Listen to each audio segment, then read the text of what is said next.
दोस्तों नमस्कार, ये है मार्गदर्शन फॉर सिविल सर्विसेज। मैं अनुराग चौधरी।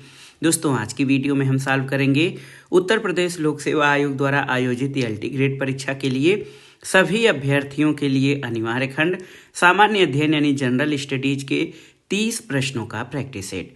ये प्रश्न एलटी ग्रेड परीक्षा के साथ उत्तर प्रदेश लोक सेवा आयोग तथा अन्य राज्य लोक सेवा आयोगों द्वारा आयोजित परीक्षाओं के सामान्य ज्ञान और सामान्य अध्ययन खंड के लिए बहुत ही उपयोगी हैं। तो आइए शुरू करते हैं। एलटी ग्रेड परीक्षा के लिए सभी अभ्यर्थियों के लिए अनिवार्य खंड सामान्य अध्ययन के महत्वपूर्ण प्रश्नों का प्रैक्टिस सेट। आज हम इसका पहला प्रैक्टिस सेट सॉल्व करेंगे। प्रश्नों को सॉल्व करते समय हम उसकी व्याख्या भी करेंगे ताकि आप प्रश्नों को आसानी से समझ सकें और परीक्षाओं की दृष्टि से कुछ अन्य महत्वपूर्ण तथ्यों को भी कवर कर सकें। तो आइए शुरू करते हैं आज का वीडियो।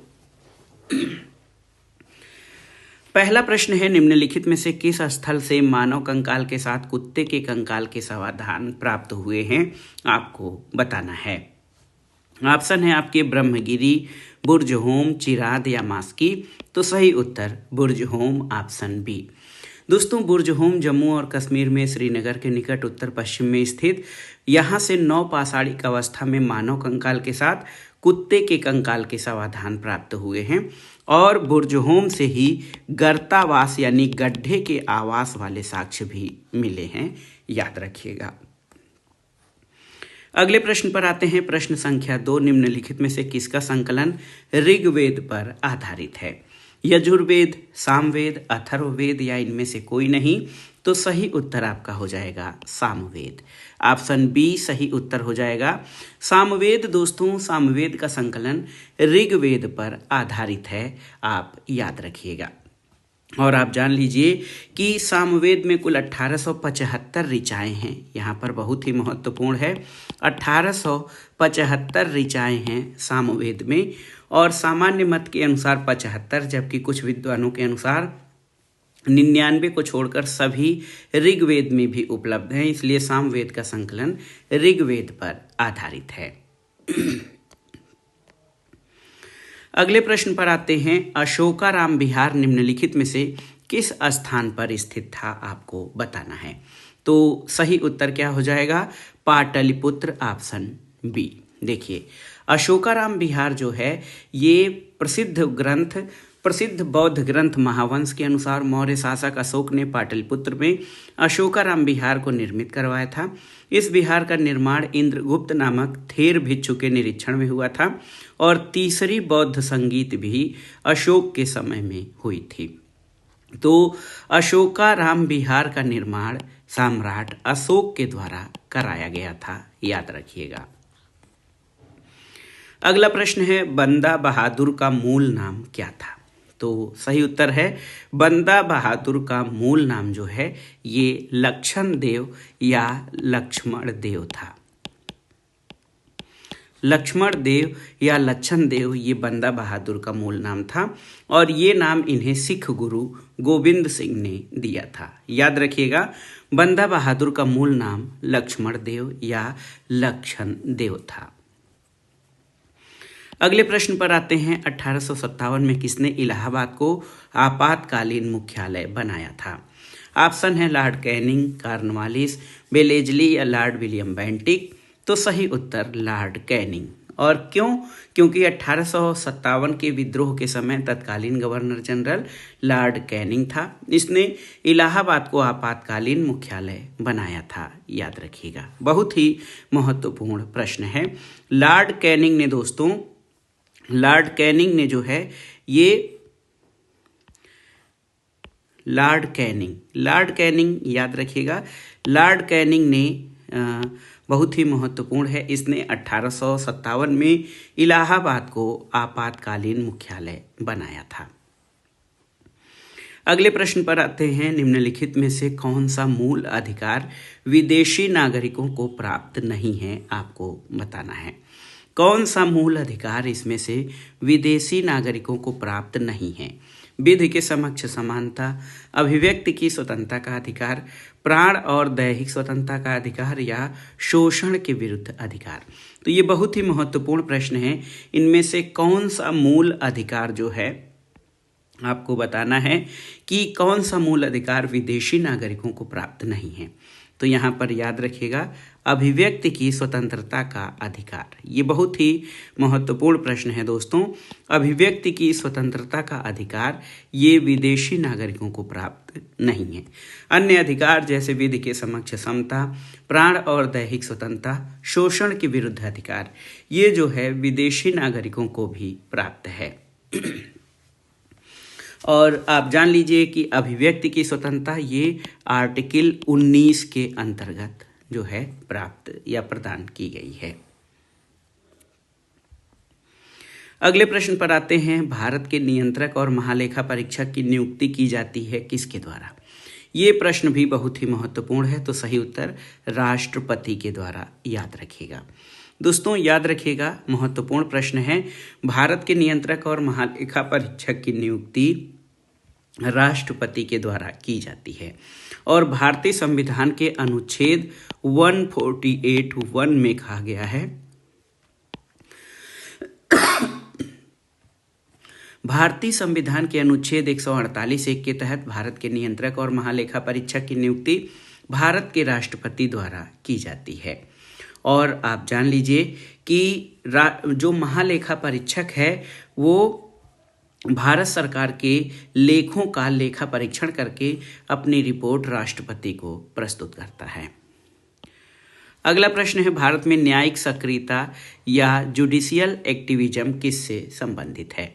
ऑप्शन है प्रतिबद्ध न्यायपालिका से, जनहित याचिका से, न्यायिक पुनरावलोकन से या न्यायिक स्वतंत्रता से। तो सही उत्तर जनहित याचिका या पब्लिक इंटरेस्ट लिटिगेशन से। दोस्तों, भारत में न्यायिक सक्रियता या जुडिशियल एक्टिविज्म ये न्यायिक पुनरावलोकन और जनहित याचिका दोनों से संबंधित है। जनहित याचिका के माध्यम से ही न्यायिक सक्रियता भारत में सामाजिक परिवर्तन के वाहक के रूप में उभरी है।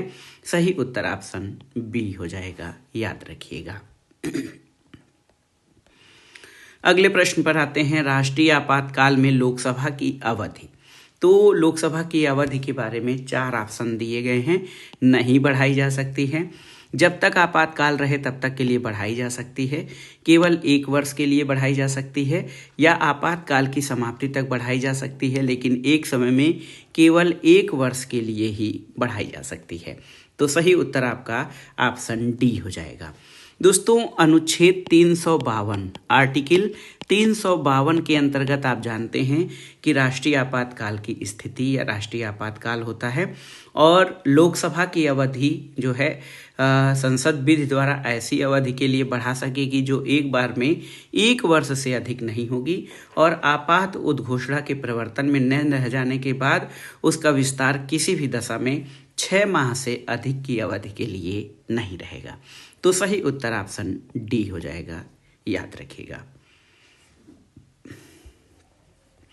अगला प्रश्न है। भारत के समस्त राज्यों में क्षेत्रफल के अनुसार उत्तर प्रदेश का कौन सा स्थान है? तो ये यूपी स्पेशल खंड से प्रश्न है। क्षेत्रफल में भारत के शीर्ष 4 राज्य राजस्थान है पहले नंबर पर, मध्य प्रदेश है दूसरे नंबर पर, महाराष्ट्र है तीसरे नंबर पर और चौथे नंबर पर यूपी यानी उत्तर प्रदेश है। तो सही उत्तर क्या हो जाएगा आप जान लीजिए। भारत के समस्त राज्यों में क्षेत्रफल के अनुसार पर उत्तर प्रदेश का स्थान चौथा है, जनसंख्या में पहला स्थान है। अगला प्रश्न है। निम्नलिखित में से किस पौधे में फूल नहीं होते हैं? कटहल, गूलर, आर्किड या फर्न में? तो सही उत्तर फर्न में फूल नहीं होते हैं। ये आपका सही उत्तर हो जाएगा। दोस्तों, फर्न एक संवहनी पौधा है। ये पौधे बीज रहित होते हैं और इन पौधों में फूल नहीं लगते हैं। याद रखिएगा। अगले प्रश्न पर आते हैं। निम्नलिखित में से किस यंत्र का भूकंप तरंगों के मापन के लिए प्रयोग किया जाता है? तो आप जानते हैं सिस्मोग्राफ। सिस्मोग्राफ का प्रयोग भूकंप तरंगों के मापन के लिए किया जाता है। सिस्मोमीटर सिस्मोग्राफ का आंतरिक भाग होता है जो कि एक लोलक या पेंडुलम या फिर स्प्रिंग पर चढ़ा हुआ भार हो सकता है। हालांकि सामान्यतः इसे सिस्मोग्राफ के समानार्थी के रूप में प्रयोग किया जाता है। सिस्मोग्राम सिस्मोग्राफ उपकरण के विशिष्ट स्थान पर भूकंप की रिकॉर्डिंग है, इसलिए सिस्मोग्राफ आमतौर पर एक इकाई के रूप में सिस्मोमीटर और इसकी रिकॉर्डिंग डिवाइस को संदर्भित करता है। तो सही उत्तर सिस्मोग्राफ है जो भूकंप तरंगों के मापन के लिए प्रयोग किया जाता है। एक देखिए बहुत ही महत्वपूर्ण प्रश्न है, बालकाश झील किस देश में स्थित है? बालकाश झील किस देश में स्थित है? तो ये कजाकिस्तान के दक्षिणी पूर्वी भाग में स्थित है। ऑप्शन ए आपका सही उत्तर हो जाएगा। बालकाश झील कजाकिस्तान के दक्षिणी पूर्वी हिस्से में स्थित है। एक देखिए बहुत ही महत्वपूर्ण प्रश्न है, पोर्ट डायमंड अवस्थित है कहाँ पर? पोर्ट डायमंड, तो ये दक्षिण अफ्रीका में स्थित है। पोर्ट डायमंड ऑप्शन सी आपका सही उत्तर है। पोर्ट डायमंड को पोर्ट नोलाथ भी कहा जाता है। पोर्ट डायमंड को पोर्ट नोलाथ, याद रखिएगा, पोर्ट डायमंड को पोर्ट नोलाथ भी कहा जाता है। ये दक्षिण अफ्रीका में स्थित है। अगले प्रश्न पर आते हैं, वॉशिंग मशीन का कार्य सिद्धांत क्या है? तो वॉशिंग मशीन जो है किस सिद्धांत पर आधारित है आपको बताना है। वॉशिंग मशीन दोस्तों अपकेंद्रण के सिद्धांत पर आधारित है। ऑप्शन ए आपका सही उत्तर है। वह प्रतिक्रिया बल जो परिमाण में अभिकेंद्री बल के बराबर होता है, लेकिन जिसकी दिशा अभिकेंद्री बल के विपरीत यानी केंद्र से बाहर की ओर होती है और अपकेंद्री बल कहलाता है। कपड़ा साफ करने की मशीन, इसके अलावा दूध से मक्खन निकालने की मशीन, ये अपकेंद्रीय या अपकेंद्रण के सिद्धांत पर आधारित होते हैं। ऑप्शन ए आपका सही उत्तर है।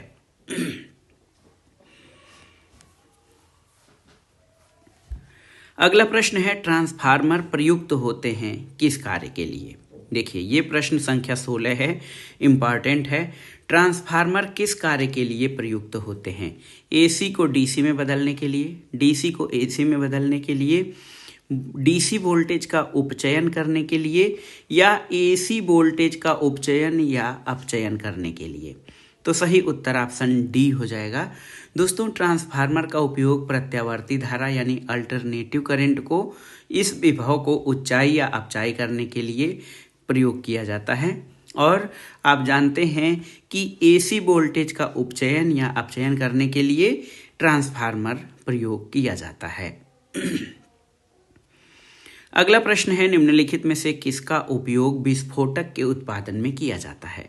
ऑप्शन है ग्लिसरॉल, मेथेनॉल, यूरिया या ऑक्जेलिक एसिड।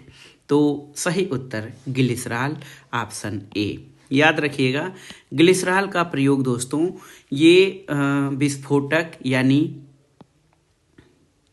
विस्फोटक के प्रयोग में किया जाता है। जो एक्सप्लोसिव होते हैं उनके उत्पादन में ग्लिसरॉल का प्रयोग किया जाता है। ये एक कार्बनिक यौगिक है। सांद्र नाइट्रिक एसिड और सांद्र सल्फ्यूरिक अम्ल की उपस्थिति में नाइट्रोग्लिसरीन ये बनाता है। और नाइट्रोग्लिसरीन एक रंगहीन भारी तैलीय विस्फोटक पदार्थ है। इसका एक रूप टीएनजी ट्राई नाइट्रोग्लिसरॉल होता है। और आप जान लीजिए इसको ग्लिसरॉल ट्राइनाइट्रेट या नोबेल तेल भी कहा जाता है। इसका उपयोग डायनामाइट जैसे विस्फोटक पदार्थ बनाने में किया जाता है। अगला प्रश्न है, निम्नलिखित में से कौन सी गैस प्राचीन यानी आदिम पृथ्वी के वायुमंडल से अनुपस्थित थी? मीथेन, अमोनिया, ऑक्सीजन या कार्बन डाइऑक्साइड। तो सही उत्तर आपका हो जाएगा ऑक्सीजन। ये प्रश्न इसलिए यहाँ पर आया है कि पूछा गया है कि कौन सा जो गैस है यानी आदिम पृथ्वी के वायुमंडल में नहीं थी या अनुपस्थित थी। तो ऑक्सीजन शुरू से नहीं थी। दोस्तों आप जान लीजिए कि वायुमंडल में मुक्त ऑक्सीजन गैस आदिम या प्राचीन समय में पृथ्वी पर नहीं थी। मीथेन, अमोनिया, कार्बन डाइऑक्साइड, जलवाष्प, नाइट्रोजन, हाइड्रोजन, नियान आदि गैसें ये वायुमंडल में उपस्थित थीं, लेकिन ऑक्सीजन पहले से नहीं था। अगला है शरीर में ऊतक यानी टिश्यूज का निर्माण होता है कैसे? वसा यानी फैट से, कार्बोहाइड्रेट से, प्रोटीन से या विटामिन से? तो सही उत्तर प्रोटीन से शरीर में ऊतकों का निर्माण होता है। बहुत ही महत्वपूर्ण प्रश्न है दोस्तों, शरीर में ऊतक या टिश्यू का निर्माण प्रोटीन से होता है। प्रोटीन वृद्धि और मरम्मत के लिए आवश्यक होता है। प्रोटीन अमीनो अम्लों का यौगिक होता है, यानी अमीनो अम्ल इसके संयोजक इकाइयां होते हैं। अगले प्रश्न पर आते हैं। प्रश्न संख्या 20, पारिस्थितिकी संक्रमण अवधारणा का प्रयोग सबसे पहले किसके द्वारा किया गया था? तो J.W. बेनेट। J.W. बेनेट, इनका पूरा नाम है जॉन डब्ल्यू बेनेट। पारिस्थितिकी संक्रमण अवधारणा का प्रयोग इनके द्वारा सबसे पहले किया गया था। इन्होंने ये अवधारणा 1976 में प्रकाशित अपनी पुस्तक the ecological transition, cultural anthropology and human adaptation पुस्तक में प्रस्तुत किया था। तो सबसे पहले पारिस्थितिकी संक्रमण या इकोलॉजिकल ट्रांजिशन शब्द का प्रयोग J.W. बेनेट के द्वारा किया गया था। अगला प्रश्न है, समताप मंडल में ओजोन गैस के स्तर को प्राकृतिक रूप से विनियमित किया जाता है किसके द्वारा? आप जानते हैं कि ओजोन परत समताप मंडल में स्थित है और प्रश्न है कि ओजोन के स्तर को प्राकृतिक रूप से किसके द्वारा विनियमित किया जाता है? नाइट्रस ऑक्साइड द्वारा, नाइट्रोजन डाइऑक्साइड द्वारा, CFC द्वारा या जल वाष्प के द्वारा? तो सही उत्तर नाइट्रोजन डाइऑक्साइड के द्वारा ओजोन के प्राकृतिक स्तर को विनियमित किया जाता है। दोस्तों, समताप मंडल में ओजोन के स्तर को प्राकृतिक रूप से नाइट्रोजन डाइऑक्साइड द्वारा विनियमित किया जाता है। ओजोन परत की मोटाई मौसम के हिसाब से बदलती रहती है। वसंत ऋतु में इसकी मोटाई सबसे ज़्यादा होती है, वर्षा ऋतु में सबसे कम रहती है। और आप जान लीजिए, ओजोन परत को नापने के लिए डॉब्सन यूनिट जो है इसका प्रयोग किया जाता है और DU इसको शॉर्ट में कहते हैं, डॉब्सन यूनिट। और ओजोन परत का मापने की इकाई डॉब्सन यूनिट है। अगला प्रश्न है, भारत में धीमी कृषि विकास की गति के लिए कौन सा प्रभावी कारक है?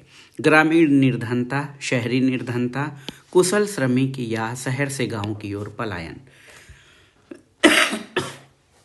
इनमें से आपको बताना है कि भारत में धीमी या कमतर कृषि विकास गति के लिए कौन सा प्रभावी कारक है? तो सही उत्तर ग्रामीण निर्धनता, ऑप्शन ए आपका सही उत्तर हो जाएगा। ग्रामीण निर्धनता कृषकों को कृषि में उन्नत तकनीक के निवेश को हतोत्साहित करती है और कृषि में लगे हुए अधिकांश भारतीय जनता शहरों के बजाय गांव में निवास करती है। इसलिए शहरी निर्धनता का कृषि विकास पर प्रभाव बहुत कम होता है, जबकि शहर से गांव की ओर पलायन हमेशा असत्य है। तो सही उत्तर ऑप्शन ए हो जाएगा। अगला प्रश्न है, उद्यमिता को बढ़ावा देने के लिए योजना स्टैंड अप इंडिया किससे संबंधित है? आपको बताना है। अल्पसंख्यक से, OBC से, दिव्यांग से या महिला, SC और ST से? तो सही उत्तर है महिला, SC और ST से संबंधित है stand up India. Stand up India का उद्देश्य अनुसूचित जाति, जनजाति और महिला उद्यमियों की जो संस्थागत साख संरचना तक पहुंच को आसान बनाना है। इसका प्रारंभ 5 अप्रैल 2016 को किया गया था। बाबू जगजीवन राम के जन्मदिवस तथा बाबा डॉक्टर भीमराव अंबेडकर की 125वीं जयंती के अवसर पर प्रधानमंत्री द्वारा नोएडा, उत्तर प्रदेश में इसका उद्घाटन किया गया था। अगला प्रश्न है, उत्तर प्रदेश में आलू निर्यात जोन कहाँ पर स्थित है? आपको बताना है। तो उत्तर प्रदेश में आलू निर्यात जोन अलीगढ़, फर्रुखाबाद, कन्नौज, हाथरस, मेरठ, आगरा, बागपत आदि जिलों में स्थापित किए गए हैं। तो यहाँ पर ऑप्शन ए आपका सही उत्तर हो जाएगा। आगरा में उत्तर प्रदेश में आलू निर्यात जोन स्थित हैं। अगला प्रश्न है, 4 किलोग्राम चावल का मूल्य 68 रुपये है। 9 किलोग्राम चावल का मूल्य क्या होगा? तो 4 किलोग्राम चावल का मूल्य 68 है, तो 1 किलोग्राम का मूल्य 68/4 हो जाएगा और ये 17 रुपये हो जाएगा। 17 गुणे 9 ये हो जाएगा 153 रुपया जो है ये 9 किलोग्राम चावल का मूल्य है। बहुत ही आसान सा प्रश्न है। अगला है निम्नलिखित में से कौन सा सही नहीं है। 1 ग्राम 1 किलोग्राम का दशांश है, तो ये आपका सही नहीं है। 1 ग्राम 1 किलोग्राम का जो है 1000वां अंश होता है। 4 लीटर 500 मिलीलीटर, 4 लीटर 500 मिलीलीटर बराबर 4.500 लीटर। तो देखिए ये प्रश्न इम्पॉर्टेंट है, यहाँ पर बहुत ही महत्वपूर्ण है कि कौन सा सही नहीं है। 4 लीटर बराबर 4 लीटर 500 मिलीलीटर बराबर 4.500 लीटर। 40 मीटर 20 सेंटीमीटर बराबर 4020 सेंटीमीटर। 45 सेंटीमीटर माइनस 45 मिलीमीटर ये हो जाएगा ये 40.5 सेंटीमीटर। तो कौन सा सही नहीं है? ऑप्शन ए सही नहीं है, क्योंकि 1 किलोग्राम जो है इसका दशांश 100 ग्राम हो जाएगा, क्योंकि 1 केजी बराबर 1000 ग्राम होता है। अगले प्रश्न पर आते हैं। महत्वपूर्ण प्रश्न है। 20 संतरों का लागत मूल्य 16 संतरों के बिक्री मूल्य के बराबर है और उन पर प्राप्त लाभ कितने प्रतिशत रहेगा। जब आप इस प्रश्न को सॉल्व करेंगे तो मान लीजिए 20 संतरों का मूल्य 100 रुपये हो तो एक संतरे का मूल्य 100/20 बराबर 5 रुपये हो जाएगा। 16 संतरों का बिक्री मूल्य 100 रुपये हो तो एक संतरे का बिक्री मूल्य 100/16 6.25 रुपये हो जाएगा। तो एक संतरे पर लाभ कितना हो जाएगा? ये 6.25 माइनस 5 1.25 रुपये एक संतरे पर लाभ हो जाएगा।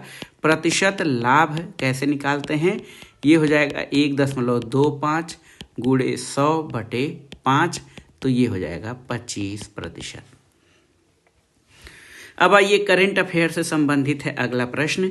3 सितंबर 2025 को आयोजित 56वीं जीएसटी काउंसिल की बैठक की अध्यक्षता किसके द्वारा की गई थी? तो सही उत्तर है निर्मला सीतारमण। 56वीं जीएसटी काउंसिल की बैठक 3 सितंबर 2025 को नई दिल्ली में आयोजित की गई थी। और आप जानते हैं कि इसकी जीएसटी काउंसिल की अध्यक्ष केंद्रीय वित्त और कारपोरेट कार्य मंत्री निर्मला सीतारमण हैं। इस बैठक में टैक्स ढांचे को सरल बनाने के लिए जो 4 स्तरीय दर हैं उनको 2 दर संरचना 18% मानक दर और 5% मेरिट दर में लाने की सिफारिश की गई। साथ ही कई आवश्यक वस्तुओं, दवाओं और बीमा सेवाओं पर जीएसटी को घटाया गया या समाप्त किया गया था। इसका उद्देश्य आम जनता को राहत देना और आर्थिक गतिविधियों को प्रोत्साहित करना है। अगला प्रश्न करंट अफेयर से है। सितंबर 2025 में किस 16 वर्षीय भारतीय मूल के अमेरिकी ग्रैंड मास्टर ने क्लासिकल शतरंज में मौजूदा विश्व चैंपियन को हराने वाले सबसे कम उम्र के खिलाड़ी का रिकॉर्ड बनाया है?